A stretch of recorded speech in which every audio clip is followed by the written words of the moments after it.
नमस्कार। स्वागत है आपका महाभारत एक कंप्लीट सागा सीजन 1 में। पिछली बार जब हमने बात छोड़ी थी तो अर्जुन सुभद्रा के साथ इंद्रप्रस्थ लौट चुके थे हाँ, और विष्णु वंश से मिले शानदार उपहारों के साथ उनका स्वागत हुआ था। और सुभद्रा ने अपनी विनम्रता से द्रौपदी की जो शुरुआती ईर्ष्या थी उसे भी शांत कर दिया था। तो एक तरह से इंद्रप्रस्थ में पांडवों का जीवन सेटल हो रहा था। बिल्कुल, एक नए युग की शुरुआत जैसा माहौल था।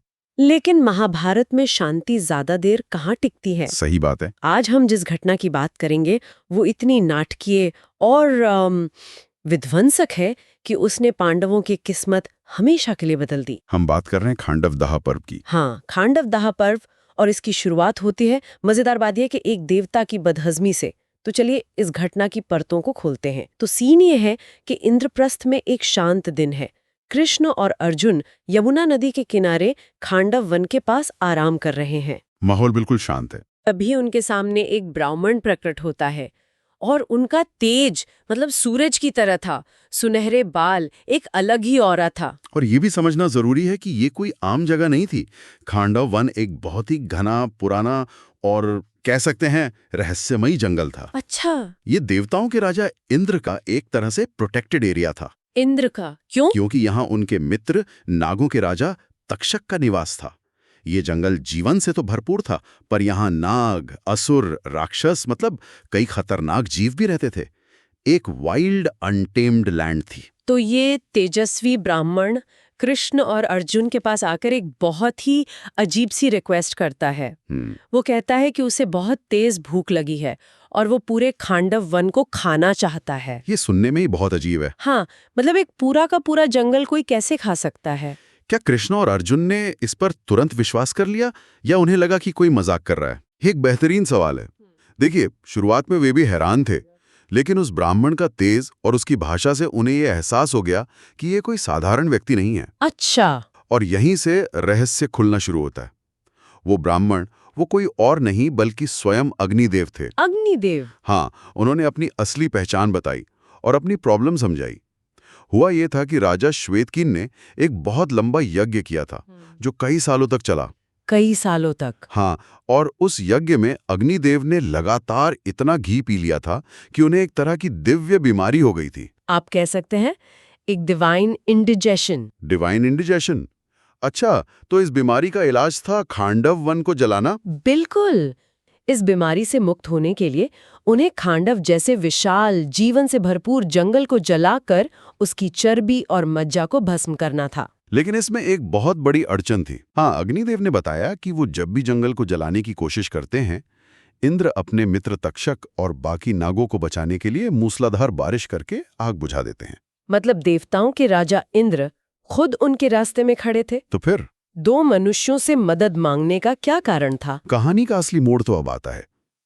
अग्निदेव को ये मदद मांगने की सलाह स्वयं ब्रह्मा ने दी थी। ब्रह्मा ने? हाँ, ब्रह्मा ने भविष्यवाणी की थी कि उस समय खांडव वन के पास नर और नारायण के अवतार मौजूद होंगे। यानी अर्जुन और कृष्ण। एग्जैक्टली। और केवल वही इंद्र और बाकी देवताओं का सामना करने में सक्षम थे। तो ये सिर्फ एक देवता की बीमारी का इलाज नहीं था, ये नियति का एक महत्वपूर्ण मोड़ था। मतलब ये एक तरह की परीक्षा भी थी। एक परीक्षा और भविष्य में होने वाले बड़े युद्ध के लिए उनकी तैयारी भी। उन्हें कॉस्मिक स्टेज पर अपनी शक्ति साबित करनी थी। यहाँ से मामला और दिलचस्प हो जाता है। कृष्ण और अर्जुन मदद के लिए तैयार तो हो जाते हैं, लेकिन वो एक शर्त रखते हैं। कहते हैं हम योद्धा हैं, लेकिन हमारे पास इंद्र, उनकी दिव्य सेना और शक्तिशाली नागों से लड़ने के लिए जरूरी अस्त्र शस्त्र नहीं है। ये एक तरह की सोची समझी सौदेबाजी है। हाँ, एक स्ट्रेटेजिक निगोसिएशन है। हाँ। अगर आप चाहते हैं कि हम देवताओं के राजा से लड़ें, तो हमें सक्सेसफुल होने के लिए वैसे ही दिव्य टूल्स भी चाहिए। हाँ, ये बहुत महत्वपूर्ण क्षण था। तब अग्निदेव ने जल के देवता वरुण देव का आह्वान किया। वरुण देव का? हाँ, और वरुण देव ने कृष्ण और अर्जुन को वो हथियार दिए जो आगे चलकर उनकी पहचान बन गए। गांडीव? अर्जुन को मिला अजय गांडीव धनुष।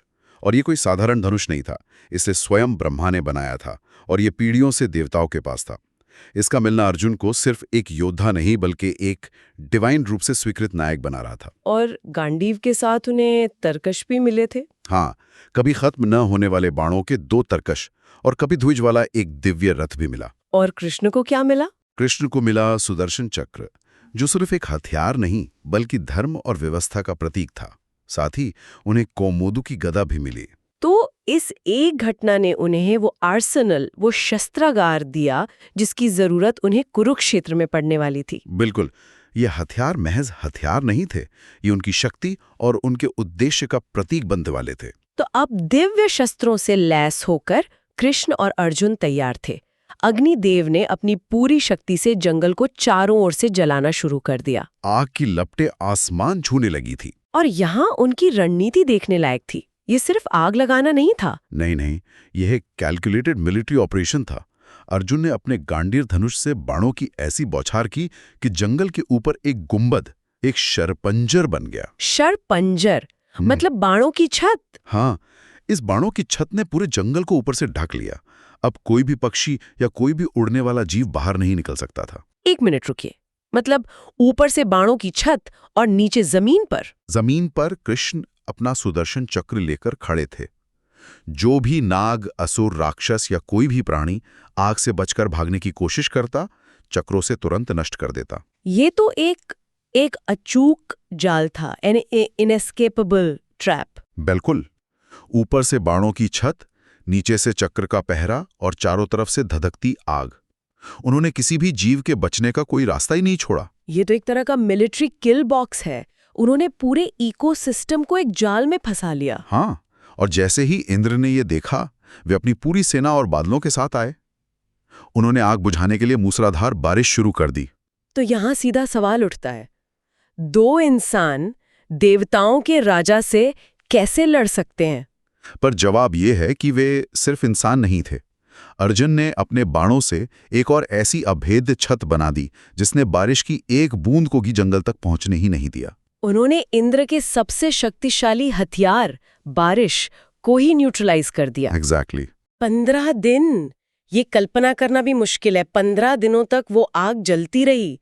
एक तरफ अर्जुन और कृष्ण देवताओं के राजा इंद्र को रोक रहे हैं। हाँ, कहानी इसे इसी तरह प्रेजेंट करती है।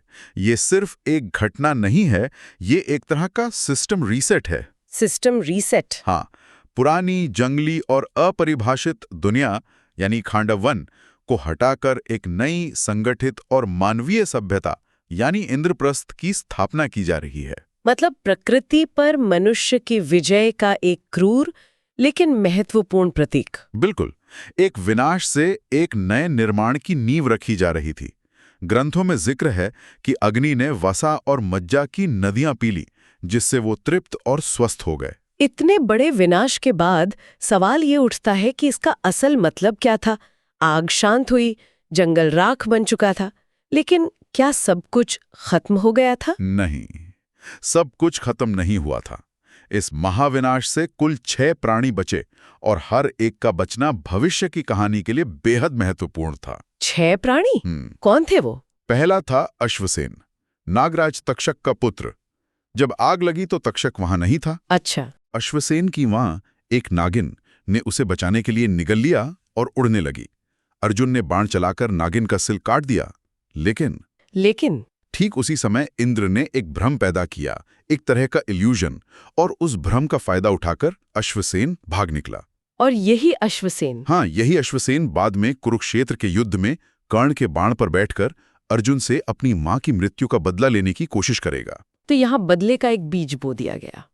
और दूसरा कौन था? दूसरा था मय दानव, जो असुरों का महान वास्तुकार और शिल्पी था। मय दानव? वो आग में फंस गया था और जब कृष्ण ने उसे मारने के लिए सुदर्शन चक्र उठाया तो उसने अर्जुन से शरण मांगी और अर्जुन ने उसे अभयदान दिया, उसे जीवन दान दिया। दया का ये एक काम, ये भविष्य में पांडवों के लिए बहुत बड़ा वरदान साबित होने वाला था। बिल्कुल। और बाकी 4? बाकी 4 शारंग नाम के छोटे पक्षी थे।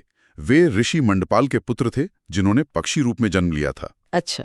ऋषि ने अग्निदेव से पहले ही उन्हें बचाने का वचन ले लिया था, इसलिए अग्निदेव ने खुद उन्हें नहीं जलाया। ये दिखाता है कि इस दिव्य विनाश और अराजकता में भी दिए गए वचन का मान रखा गया। तो हर एक का बचना, चाहे वो बदला लेने के लिए हो या कुछ निर्माण करने के लिए या फिर वचन निभाने के लिए, भविष्य की कहानी को एक नई दिशा देता है। तो कुल मिलाकर देखें तो ये घटना एक बहुत बड़ा टर्निंग पॉइंट थी। पांडवों को उनके सबसे शक्तिशाली हथियार मिले, उन्होंने देवताओं के राजा के सामने अपनी शक्ति साबित की, जिससे पूरे ब्रह्मांड में उनका नाम हो गया। और सबसे महत्वपूर्ण बात, इसी जले हुए जंगल की जमीन पर ही वो अपने भव्य और मायावी शहर इंद्रप्रस्थ का विस्तार करेंगे।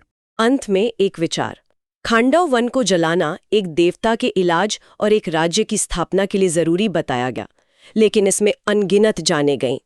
यह हमें इस बात पर सोचने पर मजबूर करता है कि क्या बड़े लक्ष्य को पाने के लिए चुकाई गई ऐसी कीमत कभी सही हो सकती है? नियति के रास्ते में होने वाले इस कोलैटरल डैमेज को हम कैसे देखें, ये एक बड़ा सवाल है। आग बुझ चुकी है, लेकिन उस राख में से एक जिंदा बचा है, महान असुर वास्तुकार मय दानव, जो अब अर्जुन की दया पर है। अर्जुन उसके साथ क्या करेंगे और दया के इस एक काम से किस अद्भुत और मायावी चीज का निर्माण होगा, ये हम जानेंगे अगले मय दर्शन पर्व की चर्चा में। हम आपसे फिर मिलेंगे जल्द ही महाभारत अ कंप्लीट सागा में।